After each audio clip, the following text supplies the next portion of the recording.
Well, spontaneous stuff makes me laugh. I mean, again, I'm a single dad with a 9-year-old son and a 6-year-old daughter, and I find them just endlessly amusing.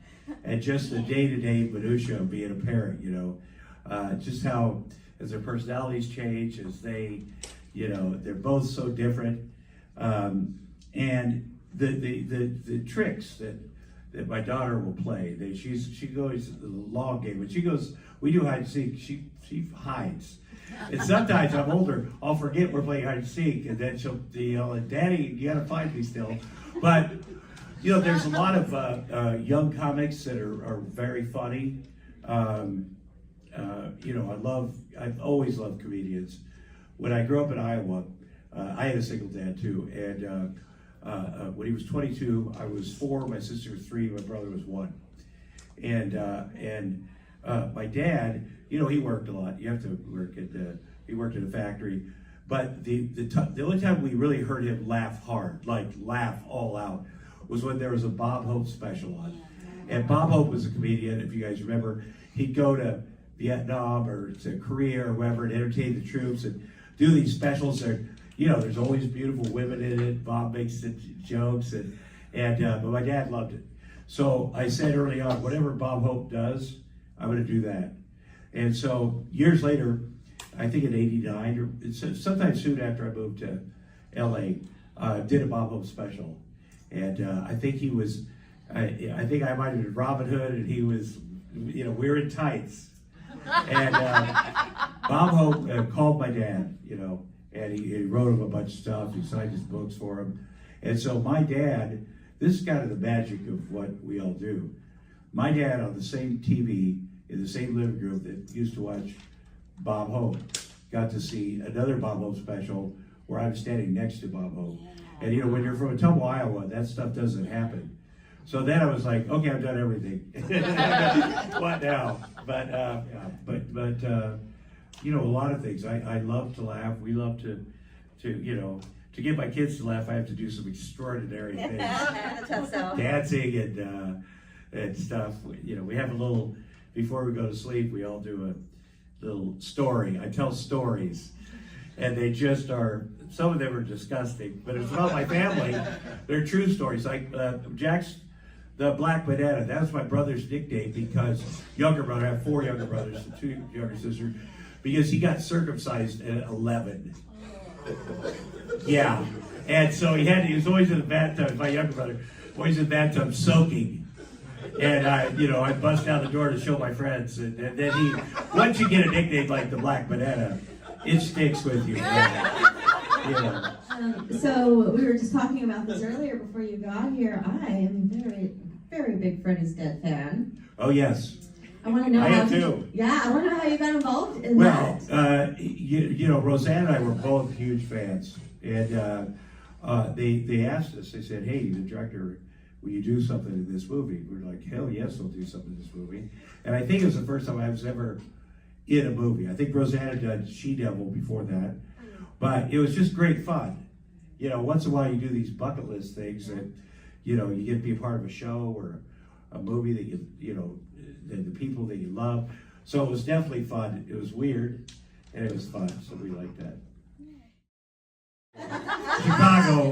Chicago's the best city in America. Chicago is such an upgrade. It is the best city in America. You can do everything here. Yeah. I'm a Cubs fan. And people that say, well, I root for the Cubs and the White Sox, that's a lie. There's something wrong with you. You can't do that. Yeah. I remember Barack Obama, who I love, but he's a White Sox fan, and said that, when you're running for office, you don't want to alienate part of the people. And he's like, well, I root for both. So I think John Cusack said that too. That's bullshit, man. You get a team. You root against the other team. And, that's what life's like. Well, in 2016, man, when the Cubs won the World Series, I was so nervous because I've been my whole life watching Cub games with my grandpa, my dad. Yeah. I was like, oh, they're going to F it up, man. Game 7 was killed. I didn't go because it was in Cleveland. And I thought, I'll just get in a fight. But I had to, my buddies were so uncomfortable watching it with me because I was so uncomfortable. I had to stand, I had to go to the other room, and I just, that miracle happened. And, we've been close to it. And so that, I love sports, because anything can happen in sports, And then I think 5 days later, Donald Trump was elected president, so that ruined it, Yeah, are there any Cubs fans here? Right? Yeah. So then the anxiety of every single game, especially that last one. I was on the couch like this, in my robe. These were all the pictures that my husband took of me. I had one like this. I had one like this. I couldn't watch. It was like a train wreck that wasn't quite a wreck yet, but you just knew it was going to crash, and it didn't. Yeah, it did. If I lived in Chicago full time, I'd weigh 1,000 pounds a bit. Yeah. There's too many good things to eat here. They do, and they go for it. There's no shame, man. We just eat, do our thing. I love Chicago. Well, I really liked working on the Roseanne show. That was 6 years. I got to write, produce, and act, and work with the most talented people at television. And that was great. That was a great first job coming from the Midwest, because I was in Iowa. The way first of all, I worked on the kill floor of a meat packing plant for 3 years out of high school to save money because I wanted to go to the University of Iowa. And I just had a feeling if I just get up there at the University of Iowa, they have a student unit stage, and you can tell jokes or read a poem or play a song. I was like, I just got to get on that stage. And it really was more than that, because in Tubbo, Iowa, everybody looks the same. Everybody is the same. It's a factory town. Like the meatpacking plant is a great job. My grandpa worked there 50 years, and my dad worked there for a while, and my uncles. But it's a rough job. But I just thought if I could just get to that place and have an opportunity. My thinking when I was young was, I bet if I could get on TV one time, everybody in Tubbo would love me, which turns out not to be true. But I got up there, and then going to school, and then real comedians used to come down from Minneapolis and do a show, and I would open up for them. But all my friends would come to watch me. We drink Everclear Punch, which is powdered Gatorade and Everclear. Like, it's crazy, And then my friends, when I was done, before the real comedians got up, my friends would get up and leave with us. We'd go out to the bars. And the club owner in Minneapolis said, hey, next time if you could get your friends to stay for the real show, I will give you a job in Minneapolis. So I was like, oh yeah, I'm in on that. So I got to a bus with a trash bag full of clothes and $100, went up to Minneapolis, went to the club, and I said to him, hey, listen, I don't have a car, so I got to, live close to here and for $100. And he's like, why? I go, because you offered me a job. He goes, no, I offered you a job for one weekend for $17.50. I was like, oh shit. So they had a bar there that was looking for bouncers and bar backs. And I went over there and got a job, met a waitress who needed a roommate for $100. So yeah, I got very lucky. So I would love to know about working on McHale's Navy. McHale's Navy was very fun. We were down at Bar de Navy down in Mexico. We were really isolated too. I had my house was on this golf course, and nobody was there. There's two cartel brothers, and one of them they owned the golf course, and one would fly with all of a sudden a bunch of SUVs, bulletproof SUVs, would circle a green, and then his helicopter would come down, like protect him. And then the other brother just walked around, I loved it. You have to have armed guard. And the funny thing is, I think they were paid $12 to these guys, military, per 12-hour shift. And so my other brother, not the Black Banana, but my brother Chris, he came down, and my guard was asleep outside of my door. So him and his boyfriend took off all their clothes and took a bunch of pictures with the guard. And so I started thinking, if they're gonna keep me alive for $12, for $20, I'm sure they'd kill me. So, but we had a great time. There's a great cast in that movie. Yeah, Tim Curry, who I love. I have a crush on Tim Curry, the Rocky Horror Picture Show. I mean, how great is that? And Bruce Campbell and all of us, we had a lot of fun, and too much fun. Yeah. And you shared another movie with Tim Curry a little bit later, or around the same time actually. Jackie's Back. I do not remember that, but was Tim Curry in it? Yes. Oh. You didn't have any scenes with him, but you played Yeah. Jennifer's. But I had Tim former Curry on the agent. Roseanne show. Like once Yeah. I'd worked, I wanted him cast in that movie. And McHale's Navy had a choice between doing Down Periscope or McHale's Navy. I was like, I got to do McHale's Navy because I used to watch that show, And I said, I'll do it if Ernest Borgnine could be in it. He has to be in the movie, and they made it a nice thing. But yeah, Tim Curry was in that too. Jackie's Back. Who's that at the start? Jennifer Lewis. Yeah, she's funny. Yeah, she's funny. Jackie's Back talk about a cast. Everybody Oh my was God. in that for just a few seconds. Yeah. Either playing themselves, which is so fun to see everyone playing a parody of themselves, or playing an outrageous character like you played her former agent. Oh yeah. It's coming back to me. She's great. I know her face. Yeah. She's very outspoken. I love her. Very. Yeah. That was a fun one. I own it on DVD too. It's just to show you what a dork I Oh, am. that's amazing. How did you get involved with True Lies? Roseanne and I, the agents at William Morris thought Roseanne and I were leaving the agency. So my movie agent, he called me up and said, hey, James Cameron wants to meet with you about this movie, True Lies, which I had read the script. I was like, yeah, that's bullshit. He doesn't. And I knew my agent had called there and said, please, as a favor to William Morris, just meet this guy. And I knew a lot of people had been meeting and auditioning for that part of the guy.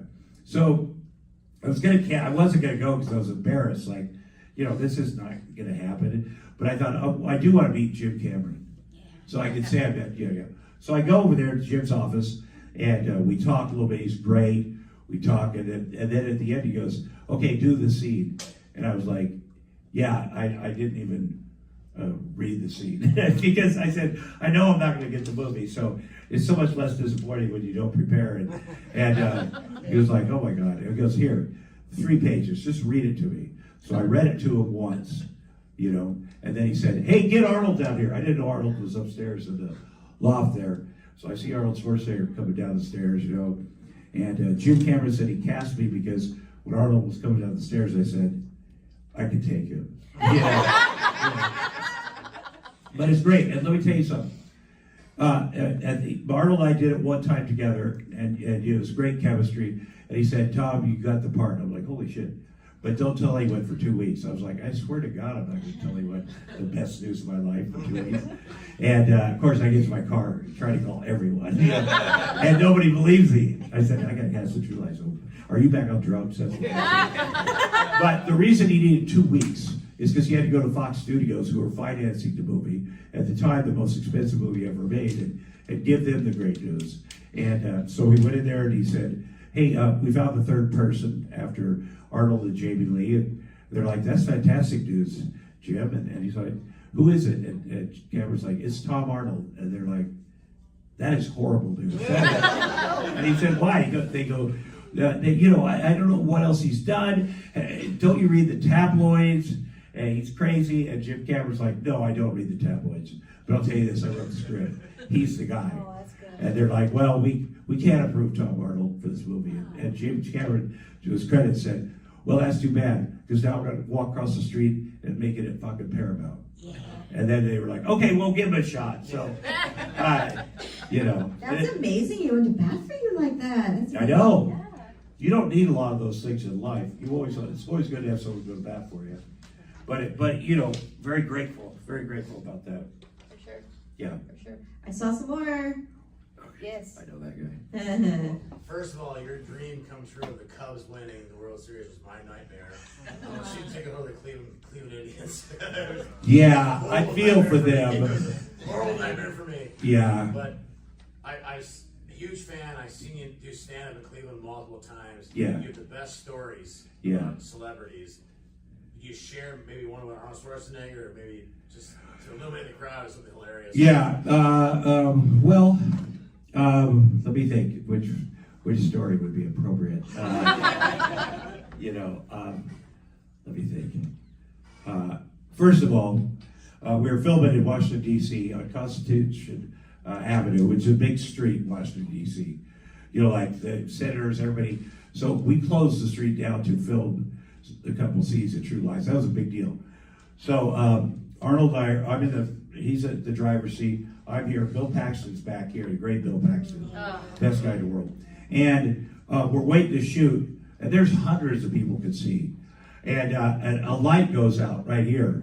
And Arnold's like, hey, you know what? It'll take 20 minutes. Let me take you on a tour of the monuments. And you can love America, but you'll never love America as much as Arnold Schwarzenegger. Like, he came here in 1968 with, I assume, short shorts and a dirty tank top with like $1 in his pocket. And he's a billionaire. Like, he's done every dream, one thing after another in his life. And he's the most positive person. But, you know, so seeing what the monuments from Arnold Schwarzenegger's eyes it was annoying. I was looking at Bill Paxton like, yeah, I get it. That's the thing of memorial. I know, I get that.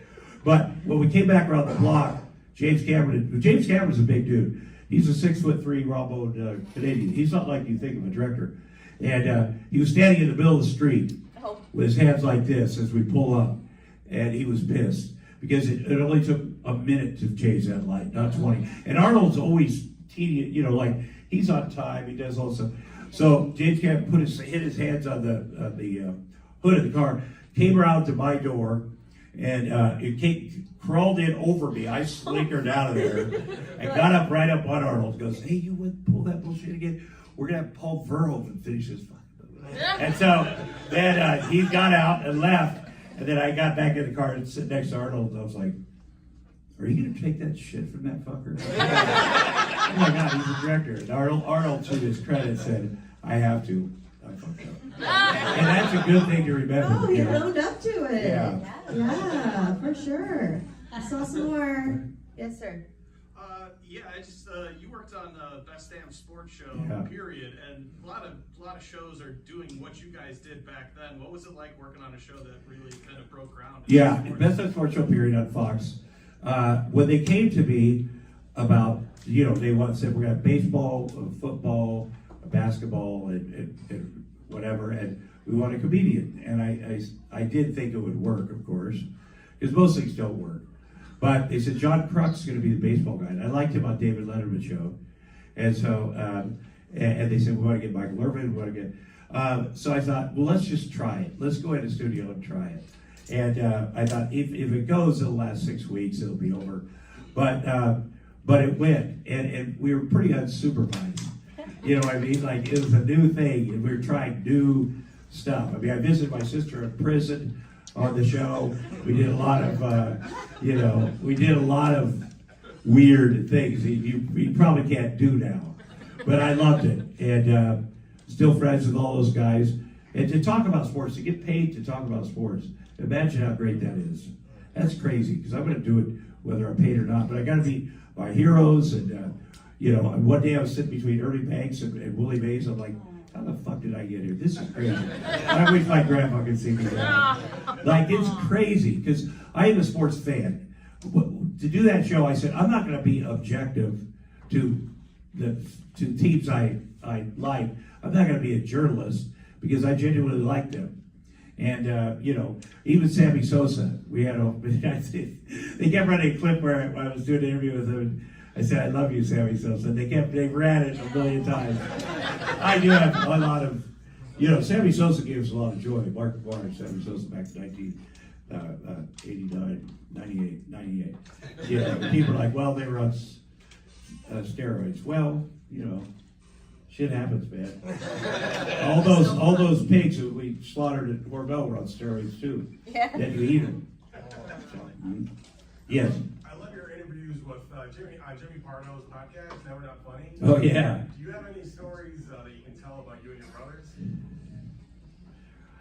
Well, as you know, and by the way, I have 4 brothers, so I tell all different stories. I mean, I told the most recent story about my brother, Black Banana, who, this is, if I tell this story, do you know the story I'm talking about? Yeah. Yeah, it's sad. Well, in my family there's some lunatics in my family. If you see that, saw the documentary series, The Queen of Meth, it goes into my sister was the biggest methamphetamine dealer in America, my younger sister. Like, it's crazy. And people are like, what's that embarrassing? And I was like, not when I was doing drugs. It wasn't embarrassing. You know, but she was a gangster, and you know, and she went to prison twice, federal, served a total of, I think, 16, 17 years. And she didn't get it the first time, but the second time, knock on wood. But we live in there's a very Christian part of Iowa, you know, like a small town. And I unfortunately had a nephew who was in the Army who committed suicide. And that was tragically sad. He was 25. And so there's people that say, oh, if you do that, then you're not going to heaven or whatever the hell bullshit. So my brother, Johnny, who's older, he had a wife a long time. Now, he was married to two women, Big Linda and Little Linda. Now, the Little Linda, because my Big Linda used to get him on the ground and sit on him and like hurt him, and which we thought was hilarious. But Little Linda, you know, she a very nice person, and she, I don't know what was going on, or she got sick of my brother, which makes sense. You know, he's the guy that he owns car washes. He's like, I need my hungry man meal when I get home with the woman. And I don't know what happened. And she had some mental issues, it turns out. But my brother had just bought a 45-foot Winnebago, or really nice, just bought it. And she went in there to punish him, went into the bedroom part, and drank septic cleaner. Like she ruined it. She died there. And then, so the happy ending is one of my brother's employees from the car wash, who was the best detailer, came out to get the braids and stuff out of that thing. She was 18, bisexual, which probably means lesbian, where I'm from. And she did it, they started dating. My brother was 50.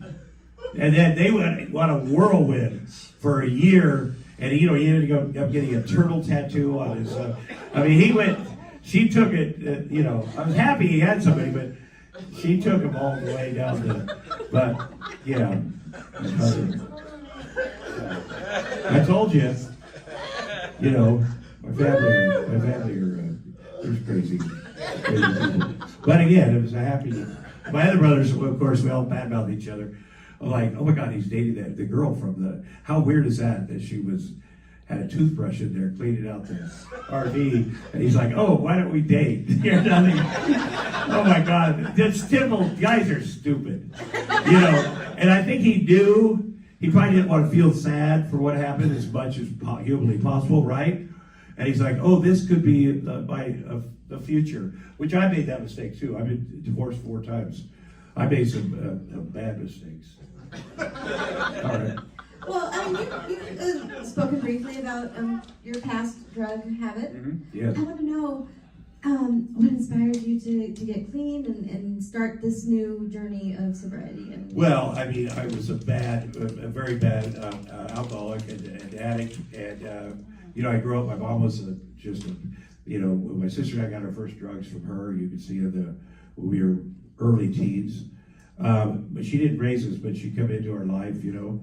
She was married 7 times after my dad, so we had a lot of stepdads. But, you know, it was around. And, you know, we started drinking at a very young age. And then I started getting arrested for when I was 15 for fighting with the police, and 16 for fighting with the police, and whatever. And in our town, it was a small town, because the police will fight you, the sheriff's deputies. And they're big rednecks, man. I don't know what I was thinking. But once there was a guy, he was 6'5", Bruce Allen, and he came into McDonald's, and I was sitting there at McDonald's. I had a beer at the counter. He's like, get the fuck out of here. I go, yeah. And so I had to leave. And then I went around, he sat at his table, I went around the outside to the window and went like this. And I should have left then, because my buddies who were still in there said, okay, he got up and he came out and threw his hat down. And then he came in, I was in the bathroom, there's a bathroom connected to McDonald's, and I was up there peeing, and he came in, bam, in the back, and then the next thing we come rolling out of there. But this guy, I had many things with him, but this guy, I went to an Iowa football game in Atlanta. We played Tennessee. I think it was the Peach Bowl. And, you know, Fulton County, the old Fulton County And there's 70,000, 60,000. And I get to my seat, it's next to Bruce Allen. And we look at each other like, okay, we're on the same team today. But, you know, I was, you know, we had some crazy cops, but I was just, you know, I would never want my son to do any of those things. And so, yeah, that drank, and then you know, it affected me. It affected, you know, there was many times where I'm like, this is the point where it goes one way or another. And, you know, by the grace of God, here I am. But I've had to work on a lot of, you know, myself. And, you know, I had 19 years of sobriety, and I was riding my motorcycle, a PCH, and a car ran into me, and I broke my back. And I'd always said, oh, I like cocaine and alcohol. And I sponsored a lot of kids that were opioid, heroin. And I was like, yeah, I don't get that but I'll tell you, the ambulance came, they said, are you in pain? I was like, yeah. And they're like, okay, we'll fix that. They gave me a shot of fentanyl.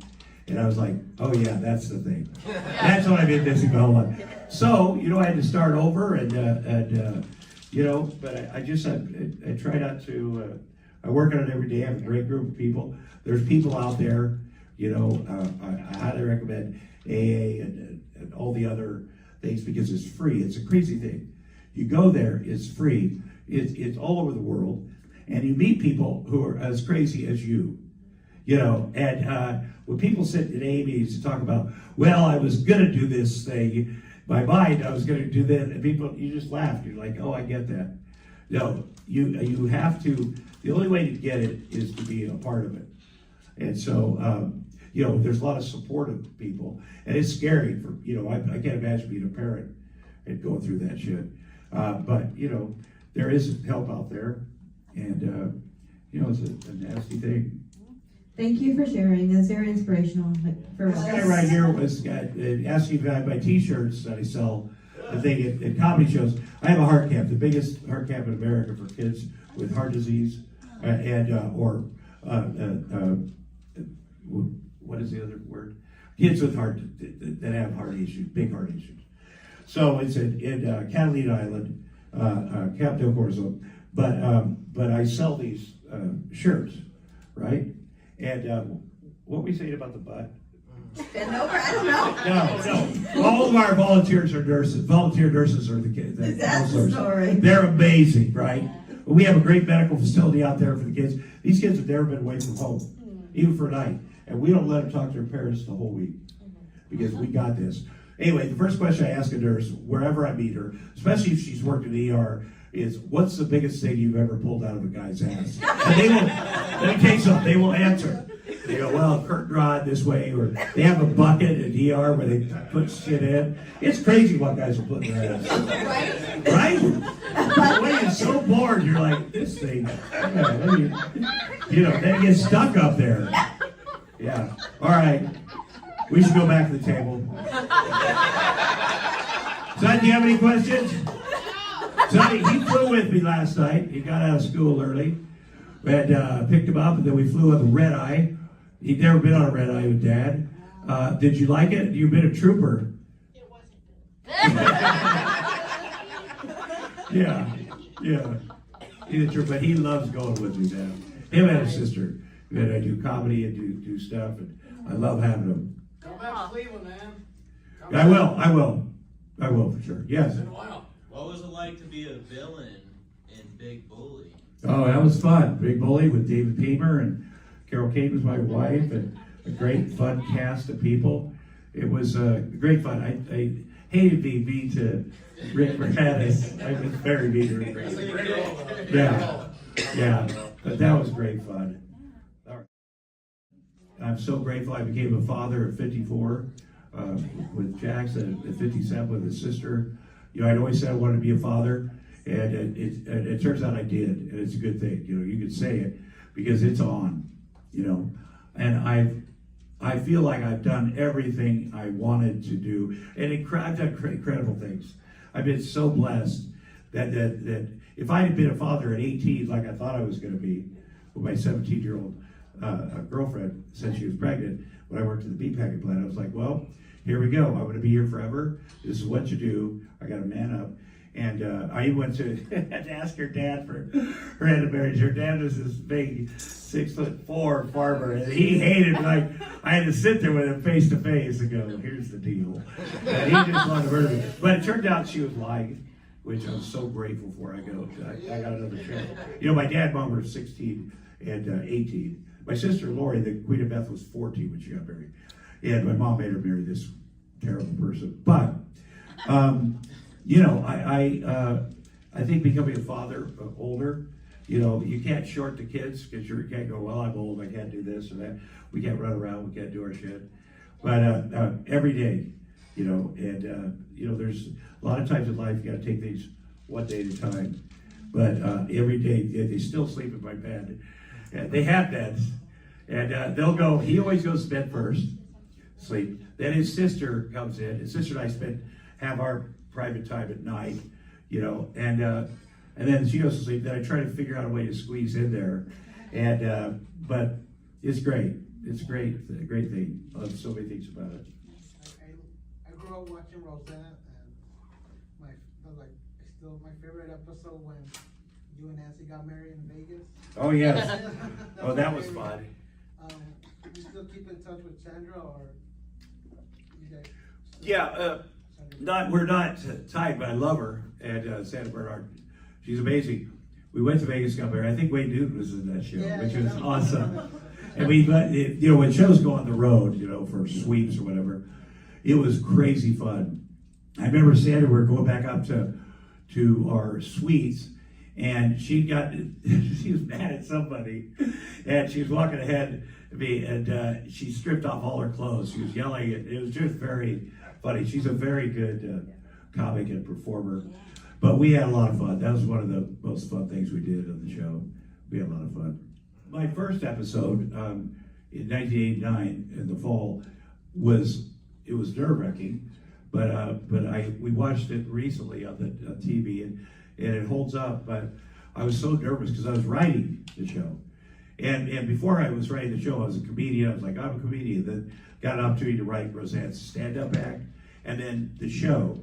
Roseanne and I met when I was 23 back in Minneapolis before she was a big star, and then they're like, well, she's like, I need you to write on the show to write my voice. I was like, absolutely down to writer.